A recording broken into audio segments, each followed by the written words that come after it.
Good day students, today we'll see Mohs circle of stresses. Mohs circle, it is a graphical method for finding the normal and shear stress on any oblique plane, major and minor principal stresses and the inclination of principal planes, maximum shear stress and the inclination of maximum shear stress plane, etc. The main sign conventions used are, first convention is tensile stress is taken as positive.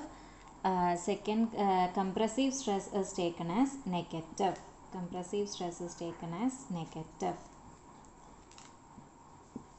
Shear stress in anti-clockwise direction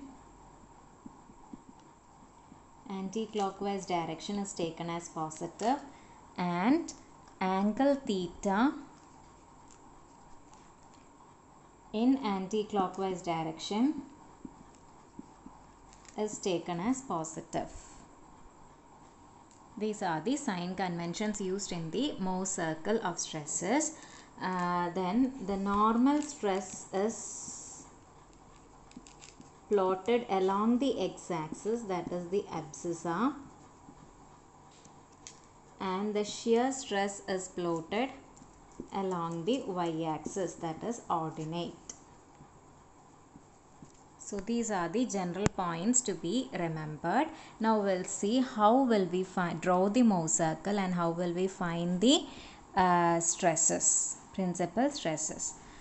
So for that, first we draw a horizontal line. In question, sigma x will be given. Suppose this is a rectangular bar.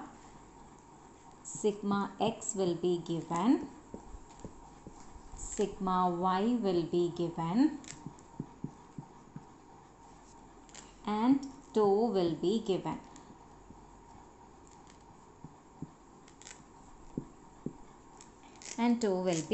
Sigma x will be given, sigma y will be given, and tau will be given in the question. So first we plot a horizontal line. We take a point O. We plot a horizontal line. We take a point O. From O, we mark sigma x on a particular scale. Mark it as OA. So OA is sigma x. OA is equal to sigma x to a particular scale. After that, we mark OB, which is sigma y to a particular scale. If the value is tensile, we mark it towards the right. If the value is compressive, we mark it towards the left. So here it is tensile, so we are marking it in the right side. After that, we draw a vertical line through A. Through A, we draw a vertical line. Then we draw we mark a point C. After that, we draw a vertical line. We mark point C such that AC is equal to tau. So AC is equal to tau, shear stress tau. If the shear stress is in the anti-clockwise direction, it is C is marked in the below A. C is marked below A if tau is positive. If tau is negative, C is marked above A. After that, we draw again a vertical line from B and we mark BD, which is equal to AC. BD equal to AC equal to tau. We mark BD equal to AC. Join C and D. We join C and D so that it meets at point E. Now with E as center and DE as radius, we draw a circle.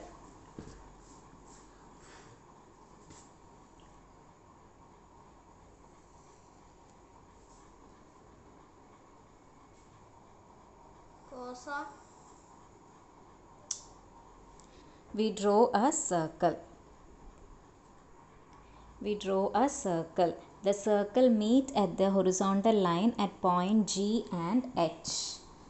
So here the circle meets the horizontal line at point G and H. OG is the major principal stress sigma 1 and OH is the minor principal stress sigma 2. OG is the major principal stress sigma 1 and OH is the minor principal stress sigma 2. Then from E we are drawing a line, vertical line, which is meeting at J and K. That is, this is J and this is K. So it is EJ is equal to JK. EJ is equal to EK is equal to maximum shear stress. Maximum shear stress. Okay, so this is the Mohs circle. From this we get sigma 1 is equal to OG, sigma 2 is equal to OH and EJ is equal to EK is equal to maximum shear stress. Now we need to find out the angle subtended. So here we know that the point C, the coordinates of the point C are O is the origin. So O to A, that is sigma x, and the y coordinate is tau. Similarly, the coordinate of point D is OB. So it is sigma y and the y coordinate is tau. So it is sigma x and sigma y. The angle between sigma x and sigma y is actually 90 degree, but here the angle subtended is 180 degree. That means the angle obtained from the Mohs circle is double the actual angle. So whatever angle you are getting from the Mohs circle, divide that angle by 2, that will be the correct answer. So the angle subtended, that is theta 1. Theta 1 is the angle subtended by the major principal stress, that is sigma 1. So theta 1 is angle CEG. Get the angle CEG, that will be 2 theta 1. Theta 1 will be this angle divided by 2. Similarly, theta 2 will be CEH, angle CEH, that is this angle, angle CEH. That divided by 2 will be the theta 2. Also angle CEJ. CEJ will be the angle of the maximum shear stress. This angle divided by 2 will give you the angle of maximum shear stress.